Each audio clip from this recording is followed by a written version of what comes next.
Hey guys, so it's Saturday afternoon and here's my midday, which I've been trying to get to. I've left a bunch of live streams. It's been a really fun day, definitely interesting. I want to start with some omissions that I've kind of goofed up a bunch of times along the way.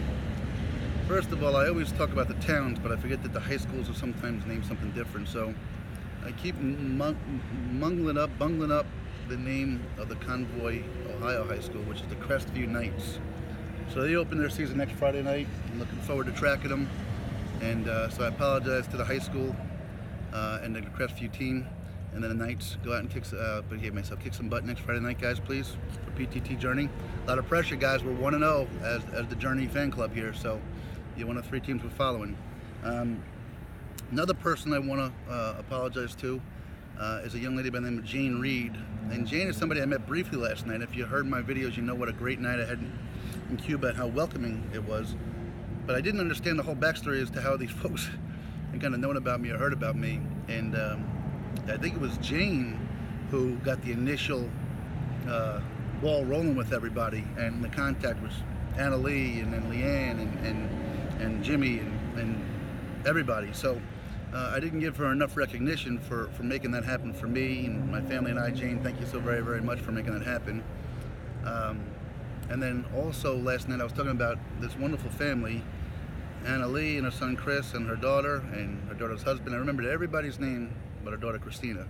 So Christina, at least on 2 different videos last night and this morning, I kind of blanked on your name, and I truly, truly apologize about that. So I don't know if you guys can see me with the way their son is. Anyway, so Christina, I do apologize about that. I love you guys for everything you did, and your daughter Lexi was rocking out, and I love that. So thank you guys. Kind of a neat story today to get this out of the way too. Kind of cool. So I'm sitting with Chief and John earlier, and every so often I get, so and so's following you and things like that, and I never know. I don't really pay attention to much. I don't really look people up and look where they're from. But this one young lady had a name that was very unique, and I don't want to say it in case she doesn't want it known, but she had a very unique last name. And I remember going to high school with a girl with that name, very cool girl.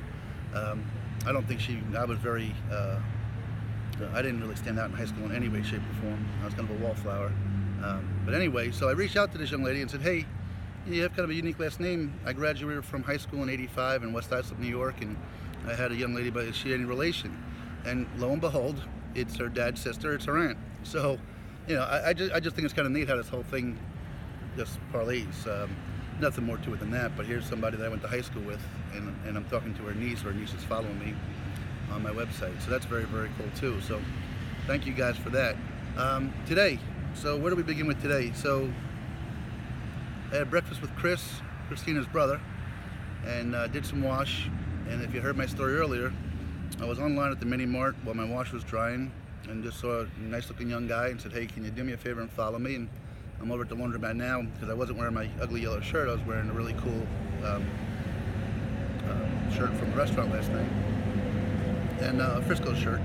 And he's like, well, I'm going over to clean the laundromat. So we went over there and we started talking, and just really, if you heard my earlier video, I think I did a live stream, just really touched me is how we connected, and it was just very, very cool. So from there, I went to the big rocking chair, the Route 60 rocking chair. I met Ciara and Kaylee there, great people, definitely were very nice to me and helped support the Point to Thumb journey. And started heading towards StJames when I received a phone call from Terry over at the Chamber of Commerce Visitor Center. I'm not sure which one, maybe both. I'm not sure what roles they play. Anyway, she reached out to me and said, look, if you make it into town, we'd love to have you over here. We have this flea market going on, and I said, well, I'm going to do the best I can. Can't promise you, but I'm on my way. And she said, what if I get someone kind of come out and grab you? Well, look, again, this is about humanity, so that'd be wonderful. And so I started walking, and she had a gentleman come out and meet me named John. And you met John earlier on a live stream, and there was so much to talk about John. You met a little bit about him, and I had him speak to you directly as to what he was. But some of the things I was talking about John about is, have you always been in this area? That's, go-to question I ask. And John had lived in Texas for a while, And John's a small town guy, and he made that clear earlier. He was saying how in Texas he had to lock his car doors, and it just wasn't his style. Always looking over his shoulder. He definitely felt that city folk kind of lose and put up these walls because kindness is kind of seen as a weakness. I never thought about it that way, but I thought it was pretty profound. And from there, John, at some point in his life, and I may have all the facts a little screwed up, but he lived out in western Colorado, in a town south of, I think it's Grand Junction, Colorado. And he was telling me how he loved it there for a long time, but all of a sudden, a group of gangbangers had moved in to cook some crystal meth up. There was a giant spider crawling across that spot over there, like you have no idea. Anyway, I get distracted. But he was telling me how this group of gangbangers had come in, and he told me a heartbreaking story. And I'll share with you how it led into more conversation with him and I. But where he got jaded even with the small town was his son's best friend was living with him. And while he was up in Grand Junction, which I guess is the bigger city, he had witnessed a gentleman shoot somebody. And I guess word got around that this young man was a witness and going to testify against the shooter. And he kind of became a marked man in this small town. And after several weeks and a lot of things going on, the shooter's brother came and stabbed him 13 times and killed this 20-year-old kid trying to do the right thing. And as fate would have it, because nobody would testify against the shooter, he's now walking around free. But the murderer of this 20-year-old young man was arrested and incarcerated and is doing life. So to protect his brother from going to jail, he's now serving time by taking another life. And it definitely changed the small town community. And John shared with me how the police stepped up to kind of battle these city guys that were coming out to try to take over and bully this small town and make it a little drug haven, cooking up crystal meth. And you hear about it in the big cities, but it happens in the smallest of towns in America too. I mean, drugs are everywhere, and violence is a problem. And John was certainly upset and emotional that this young man lost his life. And we had talked about faith a little bit, and I confess that that's one of the challenges I have with God and giving complete belief or trust in that is, you hear about how God is good and God looks out for people, and how do you justify allowing a murderer to go free, and then yet a 20-year-old man who's trying to do the right thing loses his life? I just have a hard time wrapping my arms around that. It doesn't mean I don't believe in God. I just don't have maybe the blind faith, the all true faith that a lot of people have. And I asked John how he deals with that, and his solution was relatively simple and sort of beautiful in its own context. That it wasn't as simple as it is what it is, but along those lines, it was like, look, everything happens for a reason, and there's a plan for all of us. And while we may not be able to see that plan, that's what God has that plan. Because that's kind of where I have my issue is, what kind of plan does God have to take a 20-year-old from the world that, for all intents and purposes, is a very productive, good person. Like I said, my oldest brother died of cancer when he was 19. That's the challenge I have, and I still have. And while I believe, and I fully recognize that this journey I'm on is well beyond anything I'm capable of doing. The people coming into my life, the Cuba, Missouris, the Delphus, Ohio's, the StJames, Missouris, the St. Louis's, the Chicago's, just the many the Valparaiso's and the Hanna, Indiana's, and I could never script this or make this happen. This is something else happening, but I was just so at awe with John's demeanor and his belief and his trust and some of his insights, again, saying how, in the big cities in particular, but all over the place, sometimes kindness is deemed a weakness, and people are afraid to be taken advantage of and afraid to be deemed weak because they know if they open the door to somebody, there's a chance that people will ask for something that they maybe aren't available or ready to give or capable of giving. And then they've got to face them by saying no. And a lot of people do have a hard time saying no. And so they get taken advantage of. And that was some insight that I really enjoyed. But then when I got up here to StJames, I met this gentleman, Chief, that does this woodwork that's just beautiful. But boy, this guy could be the mayor. He was I mean, I was just sitting with him listening to him. He's championing anybody that walked by. This guy's walking across the country, and he was a riot and just making me laugh and just full of personality and completely positive. And after being with him for about a half an hour, I walked into the main building and I was talking with Terry, and she said, "You wouldn't believe what he's going through right now," because I was saying what a great character, what a great personality, what his beliefs are.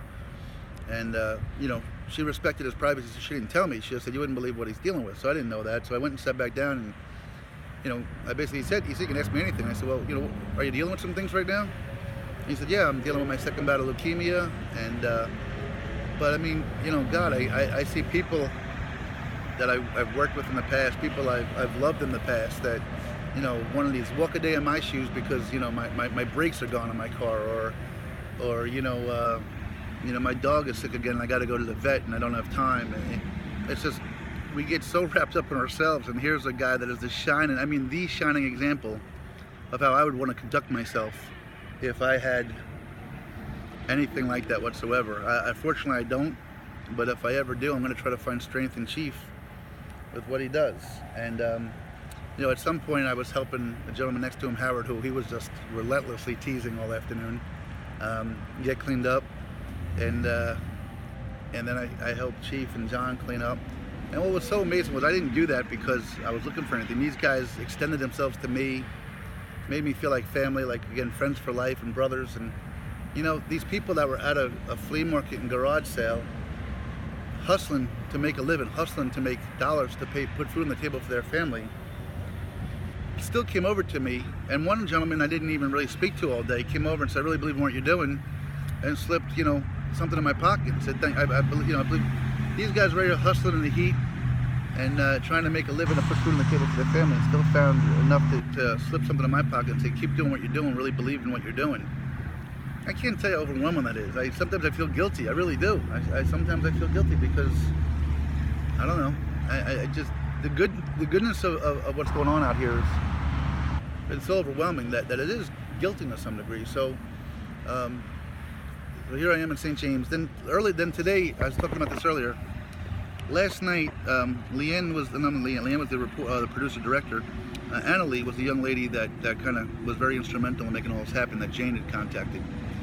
So she brought her son and his daughter out, and they let me share this. I'm going to share it later on my website.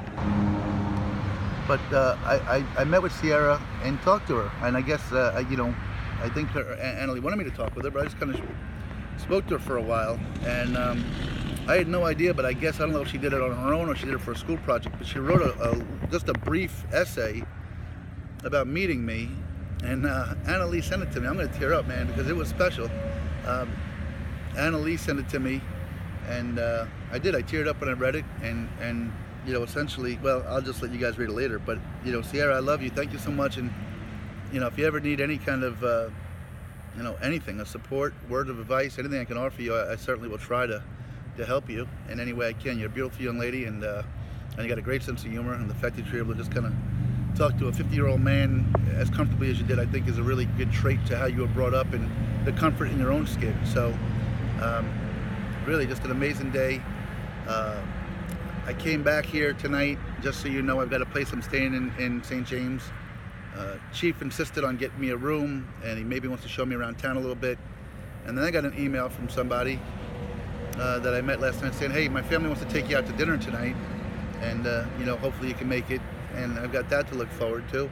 This has just been overwhelming, guys, and the journey's been crazy. Almost to the point like I feel guilty, like the book's just going to be about, you know, me mooching off of people, although I know that's not it. So anyway, so now the next day is coming up, and I'm kind of torn because what I'm finding out is the next town of any substance is a town called St. Robert. But that's 33 miles away, and that's way too much in one day. So what I was talking to my one friend about and asking for his advice is I might head down to Rolla, which is probably only 8 miles or so down the road, and spend there tomorrow as kind of a rest day, and then move on to St. Robert from there. I'm running out of time. I love you guys. I'll share more later. Thank you for following me. Ciara, Grace, Landon, have fun with Mom. I love you guys so much. Take care, gang.